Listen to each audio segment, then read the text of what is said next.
সে কি করে খাবে? না আছে পকেটের টাকা, না একটা ভালো ঘর আছে, না একটা ভালো জব আছে। আজকালি তো মানছি পড়াশোনা করিও চাকরি পায় না। তো একমাত্র কাজ আছে আমার রাজমিস্ত্রি কাজ। তো তাছাড়া কি করে খাবেন কও? একমাত্র উপায় আছে এলাকার দিনত যদি তোমার ডেভেলপ হবার চান, এলাকার দিনত যদি সাকসেস হবার চান, একমাত্র উপায় আছে তোমার সোশ্যাল মিডিয়া। সোশ্যাল মিডিয়াত তোমার যদি 2 বছর ভালো মতন করে মনোযোগ দিয়ে কাজ করেন, তাহলে তোমার নিজে কতটা সাকসেস হয়ে যাবেন নিজেও তোমার ভাবিব পাবেন না। মানসির কথা ভাবিয়া হানে লাভ নাই। মানসি সব কিছুই কয়। তোমার যদি ভাবেন যে মুই ভিডিও বানালে মানসি পাড়ার লোক কী করবে, হাসাহাসি করবে, ওগুলো চিন্তা করে লাভ নাই।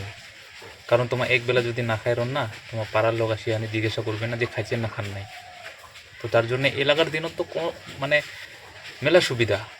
এলা তো সকারে হাতে হাতে মোবাইল, কত সুন্দর সুন্দর ক্যামেরা। মোর ক্যামেরাটা দেখবেন, এই যে দেখো মোর ক্যামেরাটা ফাটি গেছে, তাও কি এর মুই ভিডিও করা বাদ দিছুম? বাদ দেন নাই, মুই ভিডিও বানাম। আজ যদি মুই এলা ভিডিও বানা বন্ধ করে দেন, যেগুলো মোর পিছনত লোক আছে এই লোকগুলোও কিন্তু মোর থেকে আগত চলে যাবে। তো এমন করে বাহানা বানালে তো বছরকে বছর দিনকে দিন চলে যাবে। এমন করে বাহানা বানালে তো হবে না না।